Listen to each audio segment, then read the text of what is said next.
Bueno, buen día a todos, Alex, Eric, Martín, Enrique, Julio, no sé si llega alguien más, pero en el mientras, miren, lo que quiero ver hoy es, hemos estado viendo algunas cosillas como los chunks, que son una especie como de micropatrones de configuraciones muy típicas que se dan en el ajedrez, y a partir de ahí se trata de extender hacia chunks que dan ventajas o situaciones así, ¿no?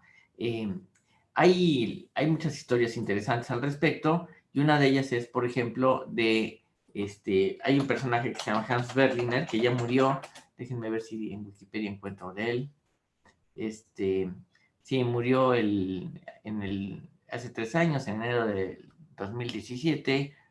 Estuvo en Carnegie Mellon, y fue el campeón por correspondencia del 65 al 68.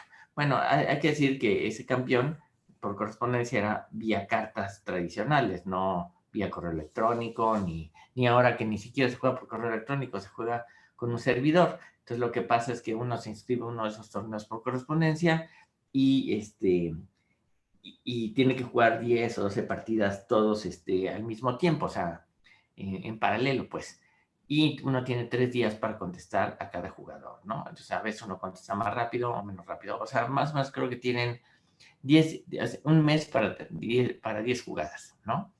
Y entonces pueden tardarse más en algunas o en otras. Entonces, cuando tienen que jugar, les mandan un correo electrónico diciéndoles, ya te jugó fulanito. Entonces uno va al servidor, se conecta con su cuenta y hace la jugada que contesta a la que le acaban de hacer.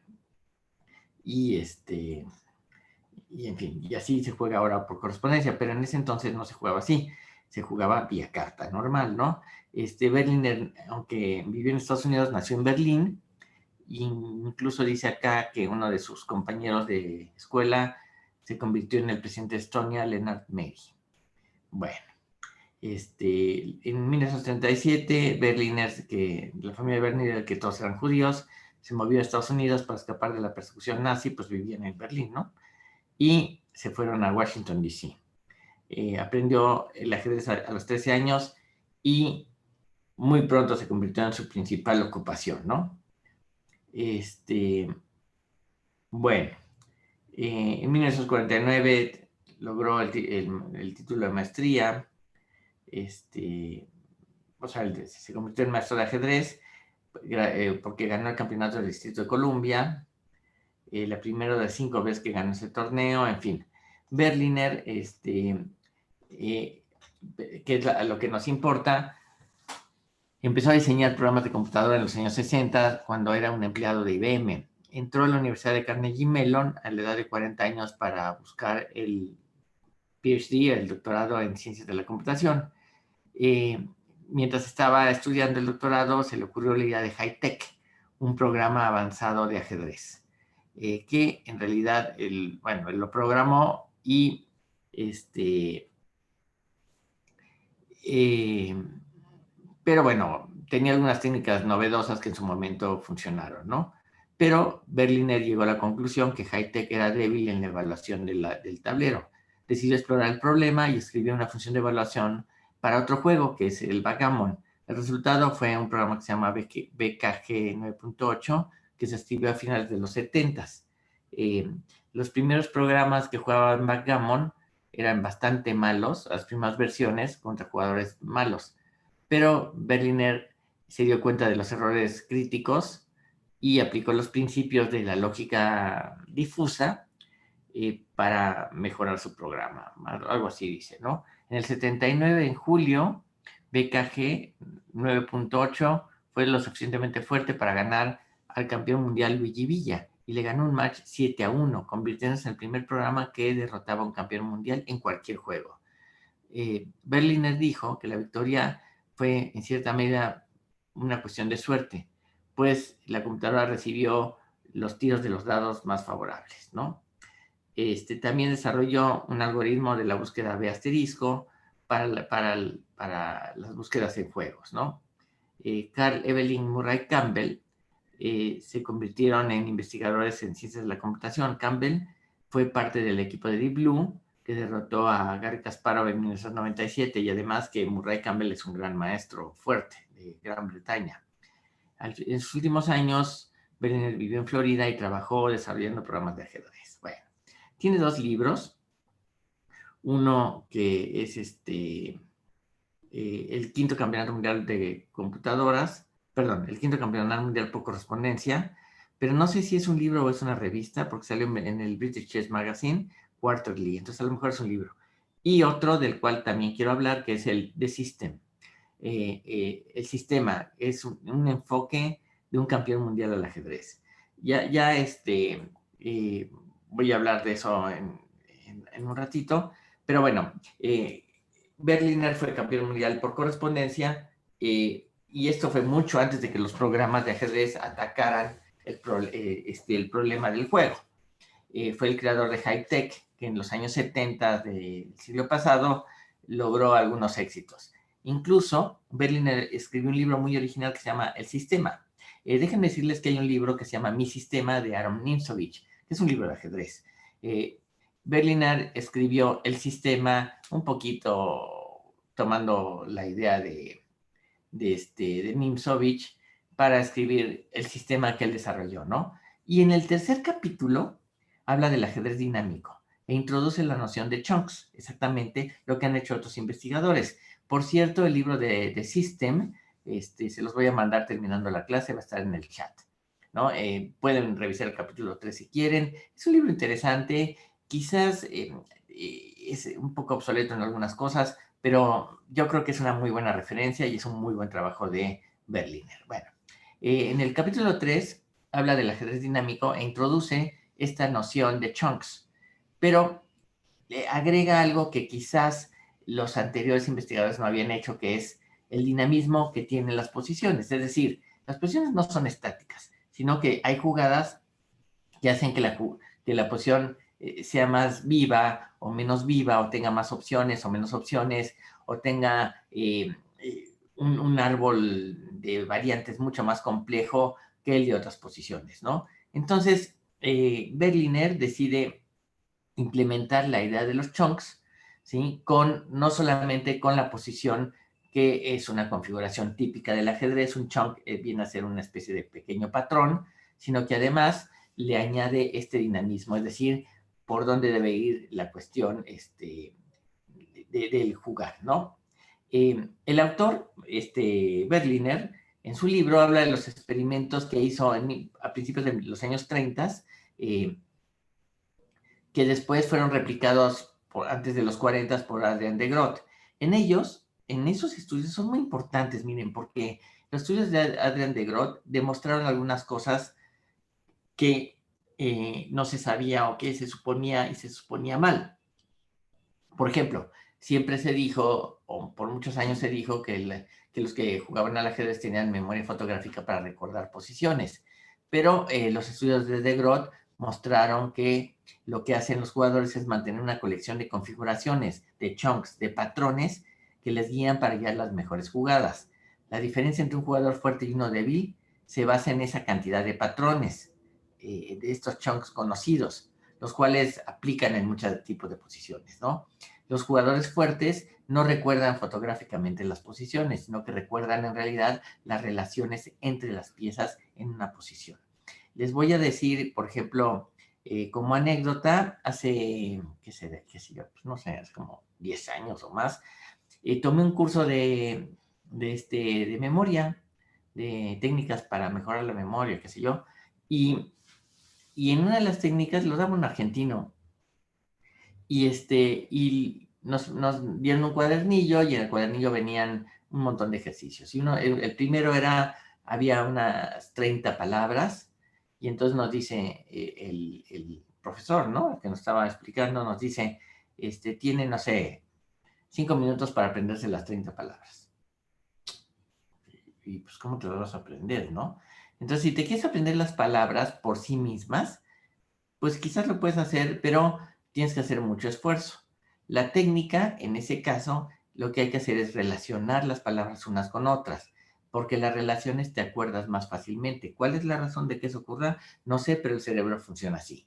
Entonces, por ejemplo, si yo tengo la primera palabra es pelota, la segunda es avión, la tercera es caballo, yo puedo pensar que hay una pelota en un avión en donde está sentado un caballo, ¿sí? Bueno, esa relación posiblemente me sea más fácil para acordarme de esas tres palabras inmediatamente. Entonces yo puedo hacer este tipo de relaciones e irlas encadenando de manera tal que a la larga me pueda acordar más fácilmente de esas palabras. Si me quiero acordar de las palabras sin ninguna relación entre unas y otras, porque no tienen relación, entonces es más difícil. De hecho, entre las técnicas que se usan es que mientras más loca sea la relación o más absurda, es mejor para recordar lo que queremos recordar, ¿no? Entonces se los paso al costo, ¿no? Bueno, en ajedrez no buscan relaciones complicadas o relaciones absurdas entre piezas, sino que lo que hacen es, dicen, los jugadores piensan, cuando ven una posición, dicen, el alfil ataca el caballo de F3, la dama está atacando un peón en C7, qué sé yo. En eso se están fijando, en las relaciones, quién ataca a quién y quién defiende a quién. Por eso muchas veces cuando un jugador fuerte te quiere poner una posición, te dice, no me acuerdo bien, creo que el alfil estaba acá atacando el peón, ¿no? No, es decir, lo que sí se ha demostrado es que los jugadores de ajedrez no tienen memoria fotográfica, no la necesitan. Lo que tienen es un esquema de relaciones que han hecho a través del tiempo y que entienden cómo se relacionan unas piezas con otras. Tan es así que cuando a estos jugadores les han puesto posiciones que no son de ajedrez, pero ponen las piezas al azar dispuestas en el tablero, incluso con peones en situaciones ilegales, por ejemplo, en la primera fila, o sea, en fin, en diferentes lugares donde no pueden existir, los jugadores fuertes como los jugadores débiles tuvieron problemas para reproducir esas posiciones porque no son de ajedrez, porque no se pueden crear las relaciones que los ajedrecistas reconocen, pues. Bueno, Berliner dice, después de un estudio que hizo sobre la naturaleza del cerebro humano, que un jugador puede tener hasta 7 chunks sin perder ninguno, que es lo que él llama por sobrecarga. Es decir, hay entre 2 y 7 chunks presentes en la interpretación del mundo en el tablero a cierto nivel. Esto, dice Berliner, es como asignarle una firma a una situación percibida. Eso es muy interesante porque es otra manera de decir, eso es un patrón. O sea, cuando un jugador encuentra entre 2 y 7 pequeñas configuraciones asociadas en una posición, a eso le puede llamar una firma o un patrón establecido, ¿sí? Y de esta manera, pues se pueden clasificar las propiedades que se tienen en esa posición, ¿no? En esa firma, pues, ¿no? El libro de System de Berlín es del 99, tiene 20 años, ¿no? Pero bueno, ok. Bueno, ya lo sabemos porque lo hemos platicado aquí varias veces, en ajedrez tenemos ciertos chunks muy conocidos. Por ejemplo, los jugadores de ajedrez toman ciertos elementos para considerar que se debe jugar en un momento dado. Para decidir cada jugada en el tablero, decide valorar la posición. Y valorar la posición depende de ciertos chunks o ciertas configuraciones muy conocidas como son la seguridad del rey, la conformación de los peones en el tablero, es decir, cómo están puestos, el alcance de las piezas, si están, si las piezas tienen largo alcance o si están muy por atrás, es decir, tienen poco espacio, el dominio del centro del tablero, etc. De hecho, puede haber cientos de miles de chunks, los cuales permiten al jugador de ajedrez el entender cómo orientarse en las diferentes posiciones que se presentan. Cientos de miles de chunks me parece una exageración, pero sí puede haber miles de chunks muy específicos que los jugadores de ajedrez reconocen. Y eso se van creando a través de los años. Es decir, no conozco ningún libro que tenga un catálogo de chunks, ¿no? Más bien, los jugadores de ajedrez, a través de los años de jugar en torneos y demás, y de estudiar, han encontrado posiciones características con ciertos chunks muy establecidos. Y el cerebro los empieza a reconocer. ¿Cómo hace el reconocimiento? Pues es una labor visual y de recordar y de entender relaciones entre piezas que se adquiere a través de los años, ¿no? De acuerdo a Berliner, hay varios tipos de chunks. Por ejemplo, dice, Berliner muestra los chunks básicos. Uno son, ¿cuáles son las mejores piezas menores? Es decir, las piezas menores son los alfiles y los caballos, ¿no? Entonces, a veces un caballo no tiene espacio para moverse y entonces, bueno, pues resulta malo, o un alfil que está metido entre sus peones y no puede salir, quizás es malo, ¿no? O un caballo que tiene una casilla fuerte es un caballo bueno, en fin. También se encuentra, entre otros chunks, cómo cooperan las piezas, ¿sí? Es decir, las piezas están coordinadas entre sí, se defienden y atacan mutuamente. ¿Qué es lo que hacen, no? A veces las partidas se pierden, no se ganan porque una pieza no coopera con otra o porque no está bien defendida. Es decir, hay mil detalles por los cuales no funciona, ¿no? Entonces, un chunk es cómo cooperan estas piezas en algún momento. También tenemos los puntos fijos para el ataque. Es decir, en qué lugares debo poner ciertas piezas para que se dé un posible ataque, ¿no? Y eso también son chunks que el cerebro de un ajedrecista reconoce a través de la experiencia, ¿no? Jugadores con poca experiencia no entienden muchos chunks porque nunca los han visto, y jugadores con mucha experiencia, grandes maestros y jugadores con muchos años en el tablero, encuentran los puntos fuertes muy fácilmente, ¿no? También hay un chunk que define qué está bien defendido y qué no está bien defendido. Y también hay otro chunk más complicado, que son los complejos de casillas de determinado color, ¿no? Es decir, a veces hay ciertas casillas conjugadas entre sí o que tienen relaciones entre ellas, ¿no? Por donde puede pasar algunas piezas, normalmente el rey, por ejemplo, para llegar o no llegar a una situación. Y todo eso lo analiza Berliner en su libro, ¿no? Bueno, el autor muestra cómo reconocer los chunks y los describe así, como chunks. Al igual que otros autores, Berliner indica que la parte crítica tiene que ver con las relaciones de ataque y defensa entre las piezas que hay en el mismo. Por ejemplo, veamos el siguiente diagrama que les voy a poner. Dejen que les comparto. Les comparto aquí. Share screen. Aquí está. Bueno, ese sería el primer chunk que Berliner presenta y dice lo siguiente. Dice, ¿sí? Berliner dice que el chunk, que lo define como una estructura, como un vector, ¿no? Dice, hay en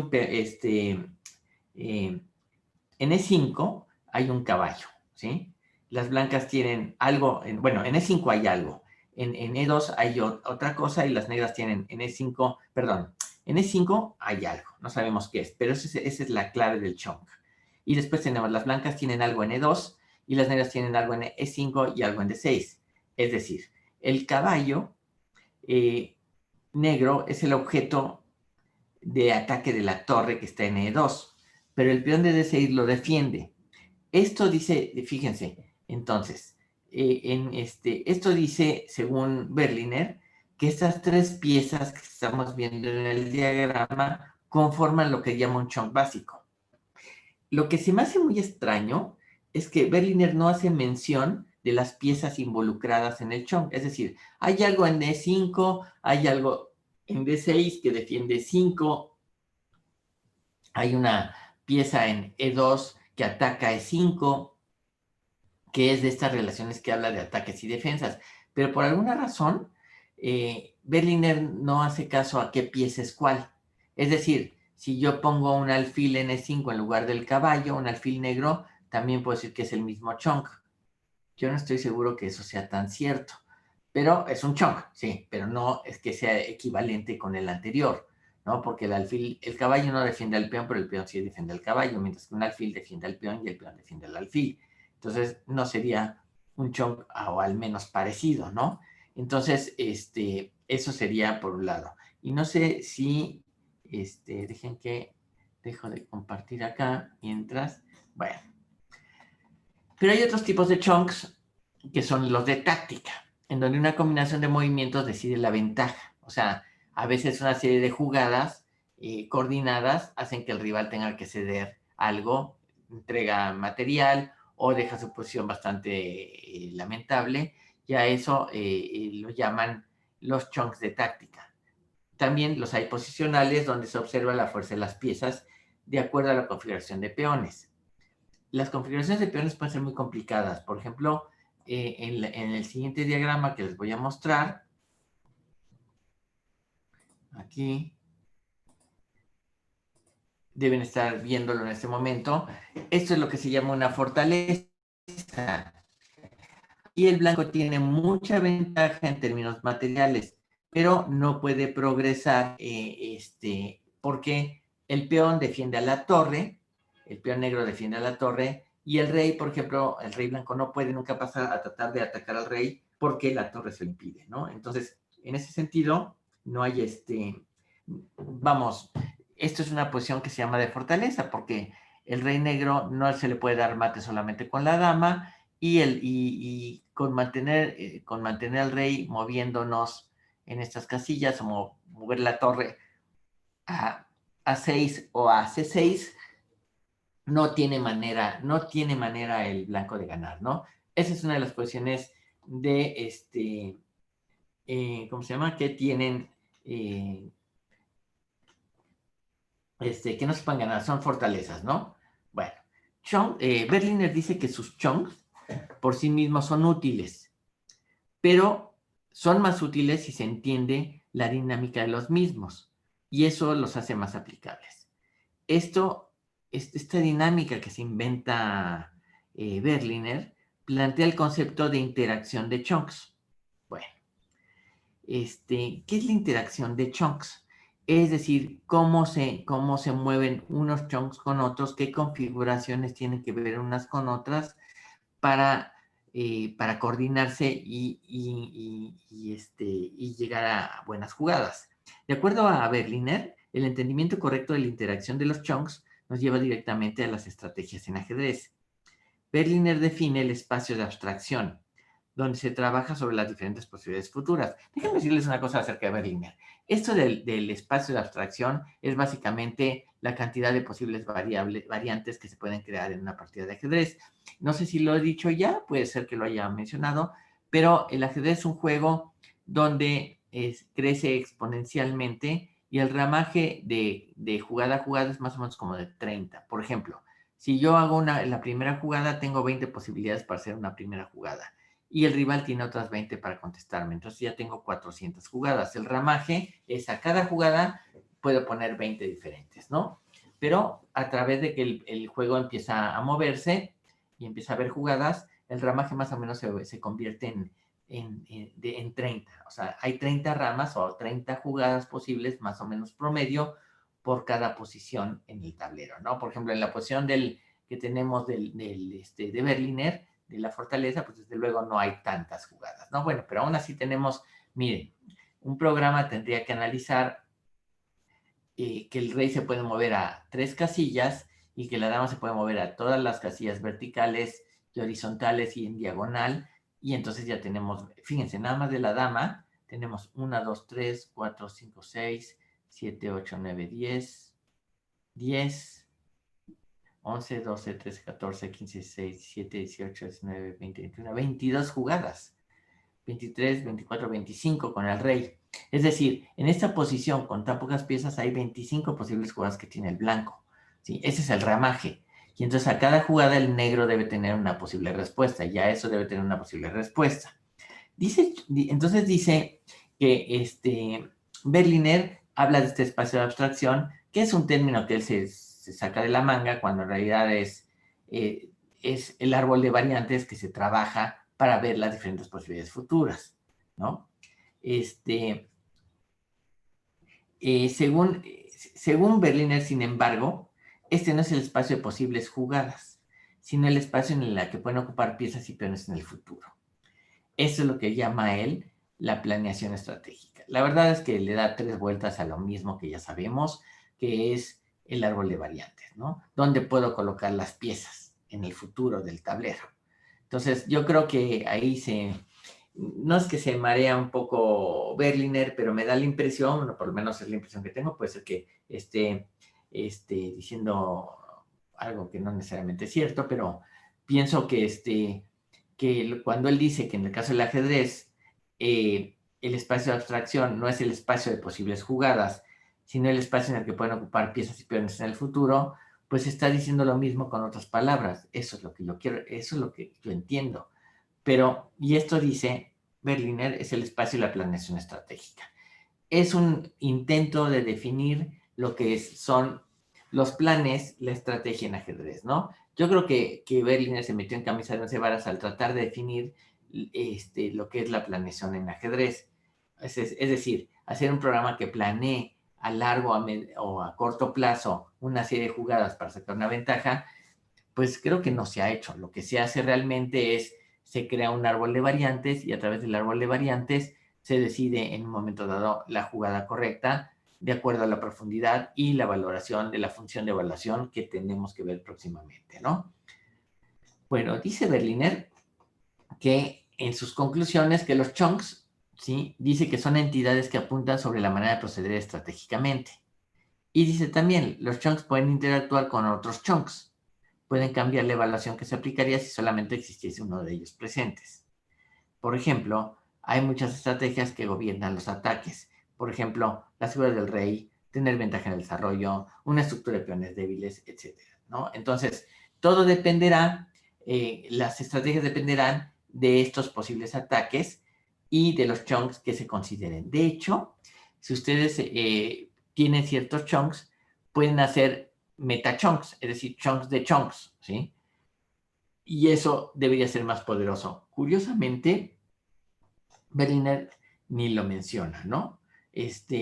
Lo que sí es importante de Berliner es que plantea un esquema de patrones de chunks y además los formaliza, ¿sí? Pero creo que usa una notación que él entiende, que él define para poder platicar y hablar del tema y poder expresar las ideas que quiere expresar en sus programas, pero le da muchas vueltas a algo que ya se conoce. Cabe decir que lo que hace Berliner lo hizo hace 20 años, entonces, de alguna manera, vamos, mi sistema tiene más de 20 años, porque es de los años 70, o sea, tiene 50 años cuando lo hizo, ¿no? Pero su libro es del año 99, ¿no? Y entonces, bueno, pues obviamente las cosas han cambiado un poco, ¿no? De todas maneras, la posición de Berliner es interesante por muchas razones. Una de ellas es porque era un buen científico de cómputo y por otro lado porque había sido campeón mundial de ajedrez por correspondencia, cosa nada fácil en ningún momento de la vida, ¿no? Un torneo por correspondencia duraba más o menos 3 años. Hoy en día dura mucho menos porque como no hay que esperar a que llegue el correo a la casa, ¿no? Y menos el correo mexicano que siempre tarda mucho, ¿no? Por ejemplo, uno se va de viaje, se manda una postal, y puede ser que uno llegue antes de que la postal llegue a México, ¿no? Puede uno regresar a México y todavía la postal no ha llegado, ¿no? Eso es muy típico del mexicano. Y, por ejemplo, yo jugué ajedrez por correspondencia y uno de los problemas que tuve fue siempre que mis contrarios decían que yo me tardaba más de la cuenta. Y no, pues lo que yo mandaba las cartas, pero obviamente el correo mexicano es bastante ineficiente, o siempre ha sido, o lo era, no sé ahora, pero casi nadie. Yo creo que está muy de capa caída el correo tradicional, pero nunca ha sido muy eficiente, ¿no? Cabe decir que pedí un libro a Estados Unidos, me lo mandaron vía mensajería del correo postal estadounidense, como Premier y como quién sabe cuánta cosa, y llegó a México y tardó, o sea, algo que tenía que llegar en 3 días, tardó 2 semanas, ¿no? O sea, me mandó un amigo un libro y tardó un par de semanas sin llegar, y es ridículo, ¿no? Cuando se supone que por mensajería tiene que llegar de un día a otro, no 2 semanas después, ¿no? Y eso es la mensajería premium en México, o sea, es ridículo todo eso, ¿no? Pero bueno, regresando al punto, Berliner sí es una referencia importante porque fue campeón mundial de ajedrez por correspondencia y el hombre entendía de ajedrez, ¿no? De hecho, la partida que le gana Strin, un jugador ruso que después creo que era el campeón mundial anterior, Jakub Strin, dicen que es una partida donde es la partida perfecta de Berliner, ¿no? Le ganó y creo que Strin hasta comentó como que no sé en dónde me equivoqué, ¿no? En algún lado se tuvo que equivocar, sino como es que perdió, ¿no? Pero es una partida muy, muy bien jugada por el blanco. Y bueno, Berliner era de esos tipos muy trabajadores y bueno, pues ahí tienen la referencia, ¿no? Les voy a mandar entonces la referencia del artículo de Berliner. Es importante porque los chunks se usan frecuentemente en ajedrez y que los jugadores de ajedrez, de hecho, los reconocen, ¿no? Ahora, los jugadores de ajedrez no hablan de chunks, hablan de ciertos patrones conocidos. De hecho, en los libros de ajedrez, como los que les mandé de 1001 combinaciones, sacrificios brillantes, se encuentran muchos chunks, pero esos chunks no fueron encontrados por la computadora. Esos chunks fueron establecidos por el autor del libro, en este particular es Fred Reinfeldt, que era un jugador como de un nivel de maestría internacional, es decir, jugaba bastante bien, pero que se abrió camino y abrió brecha en Estados Unidos en los años 50 para crear libros de ajedrez. Y el tipo había coleccionado 1000 posiciones de ataques de mate o 1001 combinaciones brillantes y las clasificó a mano, o sea, no usó computadoras, no había pues, no usó computadoras y las clasificó en diferentes temas. Es decir, él se inventó los chunks típicos de tal forma que de ahí sacó las diferentes posiciones y las clasificó. Entonces, todas las posiciones de cierto tema, por ejemplo, no sé, ataque contra el enroque o interferencia o desviación o lo que ustedes quieran de los temas que hay en ajedrez, estos chunks parece ser que se repiten continuamente. Y el trabajo que hizo Reinfeldt en ese sentido es monumental porque pues, lo hizo a mano, ¿no? O sea, tuvo que buscar las posiciones y tuvo que clasificarlas y decir, esta posición va en ataque al rey, esta posición va en sacrificio de dama, esta posición va en interferencia, qué sé yo, ¿no? Y bueno, en general lo hace bastante bien, ¿no? Enrique me dice, siempre se ha relacionado militares con el ajedrez y algunos aseguran que el buen militar aprende las tácticas de ajedrez para aplicarlas al campo de batalla. Manuel, ¿sabes si la idea de los chunks se aplica en el ejército en la actualidad? Mira, no lo sé. No tengo no tengo buena opinión del ejército mexicano. Tengo por ahí una anécdota. Cuando era estudiante, hace muchos años, había en la UNAME había un proyecto de la milicia que querían hacer con el centro de instrumentos. Por alguna razón, el centro de instrumentos de la UNAM estaba involucrado y alguien del centro de instrumentos fue a hablar con los militares a la Defensa Nacional y entonces pues, que habían comprado unos equipos y que no sé qué, y quería verlos y se los mostraron así con gran reserva, como diciendo que casi eran top secret, secreto de Estado, y resultaron ser una serie de dispositivos para el laboratorio de física general, como para hacer prácticas de movimiento rectilíneo uniforme, ese tipo de prácticas, ¿no? Entonces, pues no tengo muy buena opinión del ejército mexicano en todos sentidos, ¿no? Pero en particular no conozco que los militares ni siquiera den clases de ajedrez o que tengan no sé, que tengan un esquema como para dar clases de ajedrez y que eso sea favorable para que los militares futuros entiendan las buenas tácticas. Es decir, no creo, ¿eh?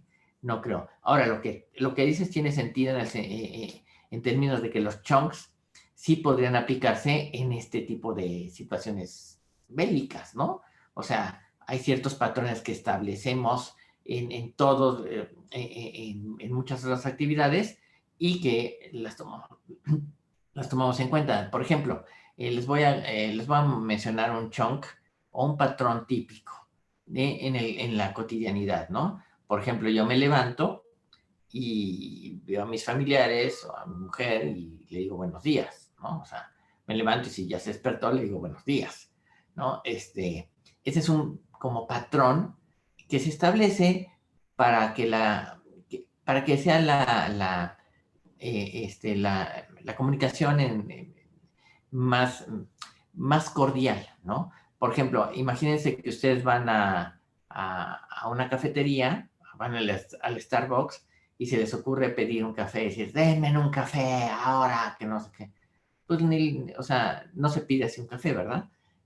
Hay un protocolo, hay un patrón que establece cierta cordialidad para que todos contentos, yo pido un café, lo pago, me lo dan y yo me lo tomo y todos contentos, ¿no? Pero no exijo, no me pongo en mal plan, porque si me pongo en mal plan o si me pongo a insultar, normal pueden pasar muchas cosas, entre ellas que llegue algún guardia de ahí, que un vigilante y me saquen, o qué sé yo, ¿no? O que se arme una bronca ahí, que no viene al caso, ¿no? Entonces, hay ciertos patrones, es decir, los chunks no solamente son para el ajedrez, ¿eh? Los chunks se pueden aplicar en muchísimas actividades, ¿no? Son como los ladrillos Lego para las estrategias futuras, ¿no? Y esos ladrillos Lego se pueden aplicar en diferentes universos y dominios en donde uno que se encuentre, ¿no? Por ejemplo, si ustedes están en una clase de cálculo, bueno, pues igual también hay ciertos chunks que uno aprende en las clases de cálculo, ¿no? Como son las derivadas, las integrales, ¿no? Todas estas cosas y cómo se manejan y cómo se ligan unas con otras, ¿no? Por ejemplo, en integración tenemos un montón de métodos para integrar funciones, en derivación tenemos las fórmulas para derivar funciones, y todos estos son como especies de chunks. Es decir, más allá de lo que estamos hablando aquí en ajedrez, los chunks también pueden plantearse como parte de lo que hablamos en el mundo real, pues, ¿no? Podemos extenderlo al mundo real. Déjenme mostrarles quién es Hans Berliner. Ok, aquí están sus imágenes. Bueno, para que sepan con quién estamos hablando, voy a compartir ¿dónde estoy? Aquí. Voy a compartirles algunas de las fotos. Pueden buscar Hans Berliner, que desde luego fue los pioneros del cómputo moderno, sobre todo en ajedrez. Me ha gustado conocerlo, me parece que era un tipo con mucha capacidad y que además no solamente se metió en ajedrez, sino que además los juegos le llamaban mucho la atención y por eso aprendió a hacer un programa como el de Backgammon y además era buen crítico de sus propios sistemas, como cuando dice, bueno, le ganamos al campeón del mundo 7-1, pero hay que reconocer que la computadora tuvo los mejores tiros en los dados, ¿no? Entonces, bueno, aquí tenemos aquí está la portada del libro, de System, que es el que se los voy a mandar al ratito, ¿sí? Y bueno, como evidentemente, Berliner me parece que jugó una partida contra Fischer en algún momento y compitió en los torneos de ajedrez por computadora. Y aquí, por ejemplo, hay una foto que está, estos dos que están adelante, este es Murray Campbell, me parece. Perdón, yo estoy confundiendo. Este es Murray Campbell de IBM y este es el otro creador de IBM que hicieron la Deep Blue y atrás está Berliner. Murray Campbell, este es un estadounidense y yo dije que era gran maestro británico, pero estoy confundiendo, ¿no? Pero bueno, perdón, una disculpa porque sí me equivoqué ahí. Pero bueno, aquí como podrán ver, están en una sesión donde están jugando con computadoras. Hoy en día ya no se reúnen para jugar en ningún lado. Básicamente ahora lo que se hace es, se juega en un servidor, cada programa se juega en la misma máquina, en fin, ha cambiado también eso, ¿no? Pero Berliner era un jugador fuerte, ¿no? Y eso también ayuda y le da, pues, prestigio a lo que diga, porque no era un maleta, ¿no? Del ajedrez, ¿no? Sino que entendía bastante bien de qué se trataba esto, ¿no? Pero bueno, eso sería básicamente quién es Berliner, ¿no? Eh, a ver, déjame ver, dice Enrique, pero no enseñan así, enseñan las matemáticas de forma separada, de forma granular, no como una unidad para resolver un problema. Exactamente, es cierto eso. También, sí, pero es como todo. Cuando tú aprendes matemáticas, eventualmente tú aprendes, digamos que los elementos, el Lego, ¿no? O sea, los elementos claves, los fundamentos, y poco a poco vas armando tu capacidad para resolver problemas más complicados. Por ejemplo, yo te puedo poner funciones sencillas para integrar y otras funciones que son mucho más complicadas de integrar, ¿no? Y entonces a lo mejor tienes que hacerlo con diferentes métodos, ¿no? En la derivación de funciones, pues tú sabes que la suma de derivas es la derivada de las sumas y hay una serie de reglitas que vas conociendo para resolver un problema matemático, ¿no? Pero desde luego que lo que dices tienes toda la razón, o sea, en las matemáticas se enseñan en forma granular, se enseñan los conceptos básicos, ¿no? Y después tú ya sabrás, o esperan que tú, eventualmente, tú sepas cómo resolver o cómo pegar las cosas para que funcionen, ¿no? No estoy de acuerdo contigo, ¿no? Pero eso se va adquiriendo con el tiempo. Igual, los chunks que habla Berliner, pues son como muy básicos, ¿no? Y entonces él los va ligando, pero en la medida que tú empiezas a entender mejor el ajedrez, puedes hacer un enlace mucho más razonable de las relaciones que hay entre esos chunks para saber si esa combinación de chunks vale la pena o no vale la pena. En fin, eso es evidente, ¿no? Yo sí creo que los chunks son una muy buena idea y ya pronto vamos a hablar de hecho yo creo que la clase que viene no, porque es viernes y vamos a hablar del parser un poquito más. Les voy a mandar un pseudocódigo de cómo hacer un parser para los archivos PGN, un parser completo, ¿no? Y bueno, eso es lo que vamos a hacer el viernes y el siguiente lunes, porque hoy es miércoles, ¿no? Y el siguiente lunes vamos a empezar a ver las ideas creo que son relativamente consecuencia de lo que se han hecho antes, pero tiene algunas ideas que creo que son originales, que es lo que yo he estado trabajando en estos últimos años, ¿no? Dice Enrique, me dice, pero no enseñan así, enseñan las matemáticas en forma separada. Dice, esta es una buena idea para entender las ideas de Taylor. Pues no sé, puede ser, no sé, no estoy seguro. ¿Por qué dices que es una buena idea para entender las series de Taylor? Si me explicas, porque no me queda muy claro hacia dónde vas. Pero bueno, lo importante es el trabajo de Berliner. Es un trabajo teórico muy importante que el cual, déjenme decirles, por alguna razón no se ha sacado tanta ventaja de los chunks, sino que lo que han hecho es hacer programas que cada vez ven más profundo en el árbol de variantes y encuentran las jugadas correctas, ¿no? Y han encontrado cómo hacer que este algoritmo de búsqueda de las mejores jugadas a través de hacer un árbol de variantes sea muy eficiente y encuentre las jugadas, ¿no? Entonces, hay que reconocer vamos, que sí saben, que han sustituido los chunks por otro procedimiento alternativo que es, pues, crear un árbol de variantes y decidir para qué sirve, ¿no? Eso es lo que, y cómo valorarlo, ¿no? Yo diría que eso es más o menos lo que importa, ¿no? Pero bueno, no sé, ¿hay alguna otra duda? ¿Comentario? Es el momento.